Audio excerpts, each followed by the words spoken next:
أعوذ بالله من الشيطان الرجيم بسم الله الرحمن الرحیم۔ ابراہیم بن مالک اشتر مولا علی کے مشہور ساتھی تھے۔ سپہ سالار مالک اشتر کے بیٹے تھے۔ آپ کی کونیت ابو النعمان تھی اور آپ کا تعلق قریش کے مشہور قبیلہ بنو نخی سے تھا، جو قبیلہ بنو مخرج کی ایک شاخ تھی۔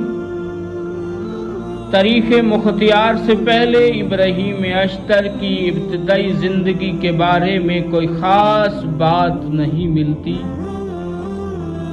صرف یہ پتہ چلتا ہے کہ آپ نے جنگ صفین میں حضرت علی کے چاہنے والوں کے ساتھ اور اپنے والد محترم مالک اشتر کے ساتھ معاویہ کے خلاف جنگ کی تھی۔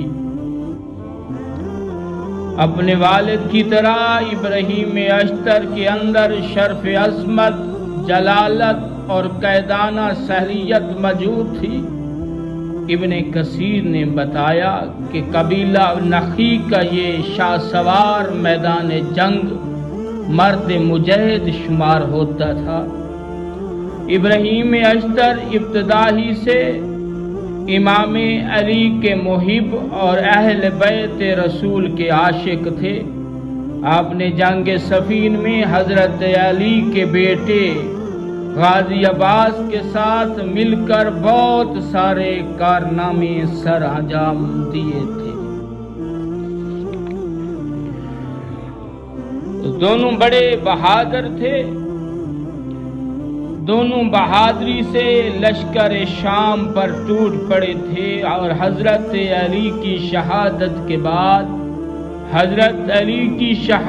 کے بعد بنو امیہ نے امام حسین کے ساتھ ظلم و زیادتی کی، جس طرح حجاز مقدس میں علی کے شیعوں پر ظلم ڈھائے گئے۔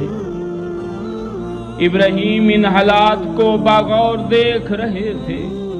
جوں دن گزر رہا تھا، ابراہیم کے دل میں بنو امیہ کے خلاف آتش عذاب بڑھتا جا رہا تھا۔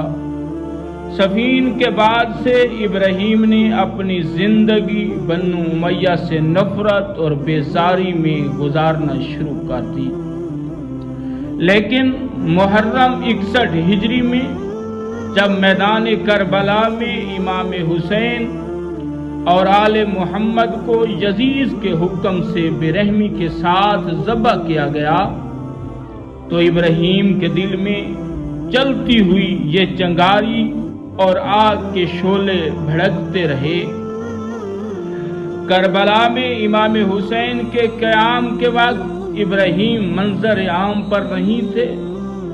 روایتوں سے یہ معلوم ہوتا ہے جس طرح مختار اور ثقفی اور دوسرے شیعان علی کو جیل میں قید کر دیا گیا تھا